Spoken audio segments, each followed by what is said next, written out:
রিয়াজ রিমি রুমে গিয়ে দরজা লক করে দিল। রিমি আচমকা শোয়া থেকে উঠে বসলো। রিয়াজ নিজের শার্টের বোতাম খুলে খুলে রিমির দিকে এগুতে লাগলো। রিয়াজ রিমির দিকে এগিয়ে আসছে। রিয়াজ কাজ অন্যরকম দেখাচ্ছে রিমির কাছে। রিমি ভয়ে ভয়ে পিছুচ্ছে। রিয়াজ এবার পুরো শার্ট খুলে ফেললো। শার্টটা অনেক দূরে ছুঁড়ে ফেলে দিল। রিয়াজ রিমির দিকে কিছুটা ঝুঁকে বলল, তোমাকে বলেছিলাম আমার থেকে দূরে যেতে পারবে না, তাই বৃথা চেষ্টাও করো না। কিন্তু তুমি এই কাজটাই করলে। তোমার সাহস কি করে হলো এমন কাজ করার? তার উপর ওই ছেলেগুলো তোমার গায়ে হাত দিতে চেয়েছিল। ওরা তোমার শাড়ি। এইটুকু বলে রিয়াজ রিমিকে আবার বলল, তুমি ওই জানোয়ারদেরকে নিজের সুযোগ করে দিয়েছো। ওদের আমি আজকে ছাগল কুরবানির মতো কুরবানি দিয়ে ফেলতাম। শুধু তুমি সামনে ছিলে বলে বেশি কিছু করলাম না। রিমি, ওদের তো আপনি মেরেই ফেলেছিলেন আর একটুর জন্য, তাও বলছেন আপনি ওদের বেশি কিছু করেননি। রিয়াজ, আমি সব সহ্য করতে পারি, কিন্তু আমার কথা কেউ অমান্য করবে সেটা সহ্য করতে পারি না। এবার তোমাকে এর শাস্তি পেতেই হবে। রাগী গলায় রিয়াজ কথাগুলো বলল। এই বলে রিমিকে এক ধাক্কায় বিছানায় ফেলে দিল রিয়াজ। রিমি ভয়ে চিৎকার করে বলল, দয়া করে আমার কোনো ক্ষতি করবেন না। প্লিজ আমাকে ছেড়ে দিন। আমি আর কখনোই এমন কাজ করব না। কান্না জড়িত কণ্ঠে কথাগুলো বলল রিমি। রিয়াজের রাগের মাত্রা বেশি ছিল, তাই সে রিমি কান্না শুনতে পারছে না। রিয়াজে বা রিমের হাত দুটো বিছানায় তার দুই হাত দিয়ে চেপে ধরল। রিয়াজ তার ঠোঁট দুটো রিমির ঠোঁটে মিলিয়ে নিয়ে চুষতে শুরু করলো। রিয়াজ মাঝে মাঝে রিমির ঠোঁট দুটিতে কামড়ও দিচ্ছে। রিয়াজের রাগের পরিমাণ এতটাই বেশি ছিল যে তার কিসগুলো কামড়ে পরিণত হতে লাগলো। রিমি, আমার ব্যথা লাগছে, প্লিজ ছেড়ে দিন আমাকে, একটু দয়া করুন। রিয়াজ রিমির কথা শুনতে পায় না, সে তার নিজের মতো করে নিজের কাজ করতে লাগলো। এতে রিমি কুকড়িয়ে উঠছে। রিমি হাত পাও নাড়াতে পারছে না, কারণ রিয়াজ তার শরীরে সম্পূর্ণ ভার রিমির শরীরে ছেড়ে রেখেছে। এভাবে 10 মিনিট কিস করার পর রিয়াজ তার ঠোঁট দুটি ছেড়ে দিল। এরপর রিমির বুকের আঁচলটা সরিয়ে দিয়ে তার গলায় ও বুকে অজস্র ঠোঁট ছোঁয়াতে শুরু করলো।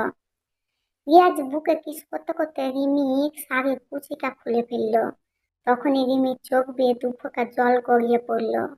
রিমি দুঃখে ও ক্ষোভে চিৎকার করা বন্ধ করে দিয়েছে।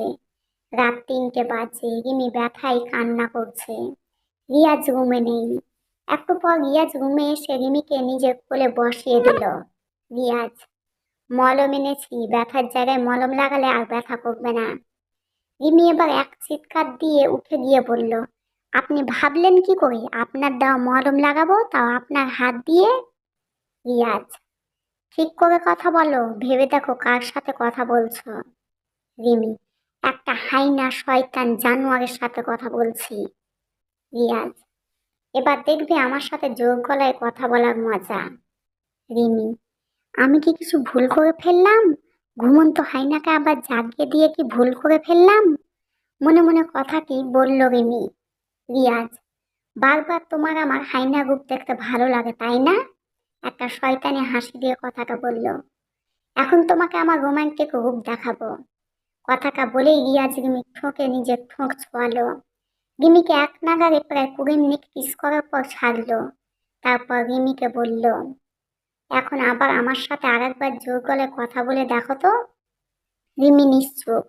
রিয়াজ, তোমাকে বলেছি আমার সাথে জোর গলায় কথা বলবে না, তা না হলে আমার হাইনা রূপ বের হয়ে যাবে। অবশ্য এরকম বিহেভ করলে তাতে আমারই লাভ। তুমি যতবার এরকম বিহেভ করবে ততবারই এমন করবো তোমার সাথে। আমি তো খুব এনজয় করব, আশা করি তুমিও এনজয় করবে। একটা চোখ টিপ মেরে কথাটা বলল রিয়াজ। এগুলো মাথায় ঢুকিয়ে নিয়ে আমার কাছে এসো, তোমাকে মলম লাগিয়ে দিই, তারপর আমাকে যত ইচ্ছা বকতে পারো। রিমি রাগে গজ গজ করছে আর একটাই দাঁড়িয়ে আছে নিজের জায়গায়। রিয়াজ এবার দাঁড়িয়ে গেল। এটা দেখে রিমি এক ঝটকায় রিয়াজের কাছে এসে বসলো। রিয়াজ রিমিকে নিজের কোলে বসিয়ে মলম লাগিয়ে দিল। মলম লাগানোর সময় রিমি নিজের চোখ বন্ধ করে রিয়াজের শার্ট খামচে ধরছিল।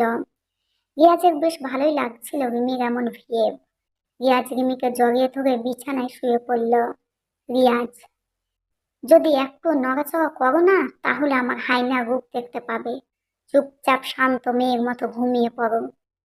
এবার রিমি ভাবছে এই হায়নার কাছ থেকে কিভাবে মুক্তি পাবে।